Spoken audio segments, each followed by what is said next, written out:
also? Good. You also? Welcome. Okay, last few weeks I was talking about the 4th chapter already started, and we're still in the diving about how to deal with our perceptions between the healthy ego and the unhealthy ego. We have these two sides of the coin. Healthy ego is the ahamkara, which we can't recognize immediately. In a normal life, we are always dealing with the unhealthy ego, which is we call asmita. We really need this asmita because without asmita, you cannot recognize the ahamkara. That means without the unhealthy ego, you cannot recognize the healthy ego. We really need this appreciate whatever unhealthy ego there. And one of the example my father always gives that we can use either cow dungs, the shit of the cow, or the shit from the sheep, goats. Normally in India, I think probably in all the world they do this. Either you can throw it because it's a shit, you don't use it, or you can use it as a fertilizer for your for the vegetables. When you're making farmings, anything, you can use as a fertilizer. In the same manner, we use all these impurities, what we call unhealthy ego, asmita, as a fertilizer, so that we can let our pure consciousness, or another way that I would say that the healthy ego to grow. So when you put the fertilizer, it's not immediately you can get the next day the fruit. No, you need wait. It's like that. So in the beginning, while you are using and recognizing your unhealthy ego, the asmita, what is coming, it's your healthy ego will getting more established. One moment, maybe you don't recognize anymore these cow dungs and cow shit or everything, because everything disintegrated and then transform into the healthy one. And now come back to the topics what I already talking about. And in the Sutra number 7, Patanjali say that all our actions can be in the 3 qualities. Is it the quality can be white quality, the action can be black quality, the action can be gray qualities. The white quality means the actions are creating attachments. Whatever actions you're doing, it's you fall into these attractions. You like certain things and then you attach. Contrarily, there are certain actions you really don't want to do in your life because it's creating aversion. You're rejecting. And these two are extreme. We know, I would say that like a 20% of all our daily life activities, 20 to 30% activities are fall into these 2 categories. Either you like it, or you doesn't like it. But most of the time we are staying in the 3rd category, the gray category. Gray category means combination between these 2. So now comes to one question. How do I go away from use these 3 categories, either some actions creating the attachments, or the actions which are creating aversions, doesn't like, or the actions I'm in the between. This is the fertilizer. Remember, this can be impurities. Why you say impurities? In further sutra, Patanjali talk about the vasanas. Vasanas in Sanskrit means whenever we do these 3, attachment, aversion, or in between, it leaves some imprints in our brain, in the middle brain, where it store all the memories. These actions are creating the memories. Memories means here not only for right now, the memories can be also influencing our next life.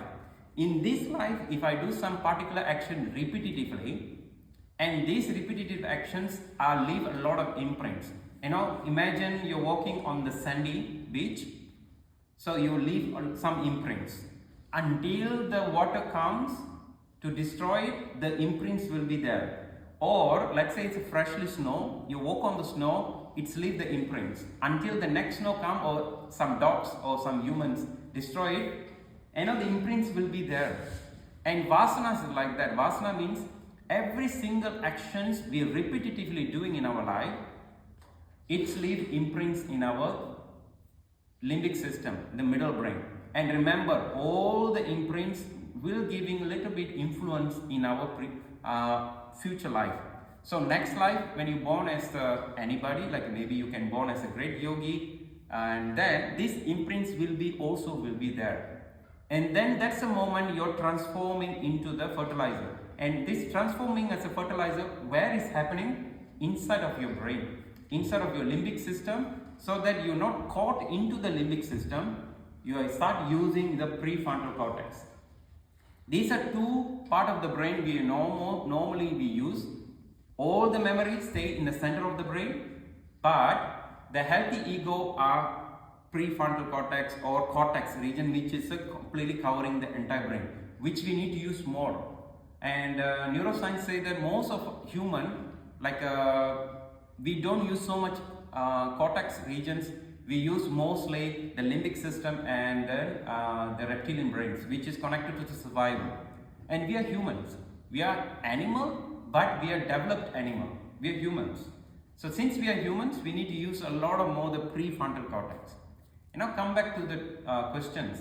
How I can transform the shit into the fertilizer? And now this process using these impurities becoming a fertilizer. How? So whenever you are caught into the attachments, aversions, or in a mixture, the gray one, especially the gray one, the moment you experience, you need to look for the opposite qualities. Let's say today you walk on the park, wherever we have a goal is a park, beautiful park. When you walk in the park, beautiful day, at the same time, don't completely 100% fall into this pleasantness. Look for something unpleasantness. For the Golisa park, you can find thousands of unpleasantness. Many things there. Or whether it's not really cold, when it's really get a little bit colder, you can feel the, your ears getting a little bit numb, or your fingertips or your toes, feeling numb. And this is the opposite quality, because this is not pleasant, it's unpleasant. But the weather is pleasant. So whenever you walk and experience, what you experience is pleasantness. It's like a big white screen. The unpleasantness means like a numbness on your ear, numbness on the leg, numbness on the fingertips. This is like a black dot in the big screen. So you aware both of them equally.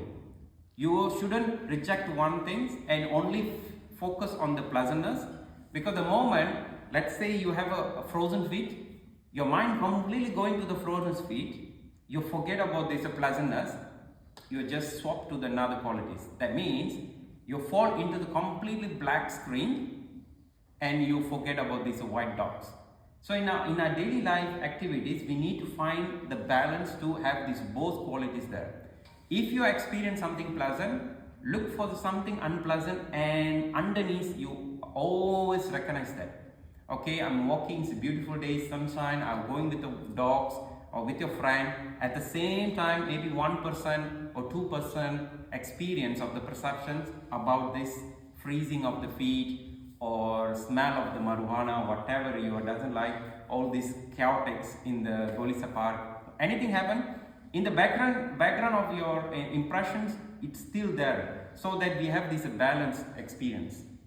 So when you have these two extreme gunas, qualities there, what will happen? You don't caught into this attachment and aversion. You are slowly back into the neutral form. The moment you're coming into the neutral form, all the impurities will transform into the fertilizer, which helping you to recognize later your healthy ego. So for today's practice, also, we need to find some opposite qualities. Sometimes if you don't have any opposite qualities, let's say you're totally pleasant, you don't know what it means in pleasant experience, you need to purposely create that. Prefrontal cortex here means humans, we have the capacity, purposely we do some actions. For example, today practice, anybody pregnant here? Anybody have a fear, anxiety? So I will make a lot of noise. I will make some screaming, shouting, and all kind of a noise. And this kind of a noise help you to shaken up and come back again to the practice. We are shake for a moment and come back to the practice, because this is a refreshing. This is like a 1% of the opposite qualities. Let's say something pleasant happen, you purposely shaken up and then come back again to the practice. This help you to keeping the clarity of the mind, clarity of the presence of the experience, so that you don't fall into any of that category. You hate it or you like it. I don't want you hate it, I don't want you like it.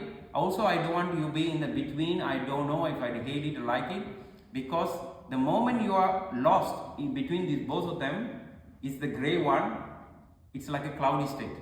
You're not aware. If you happen also that, you need to shaken up, make some extreme drastic movement, sound, and then come back again to the actions, the practice. Then you can come sustaining this clarity of the mind. This is the little trick we use in a tantra, so that we are kind of maintaining of the process of the fertilizations. Clear? Let's be practice.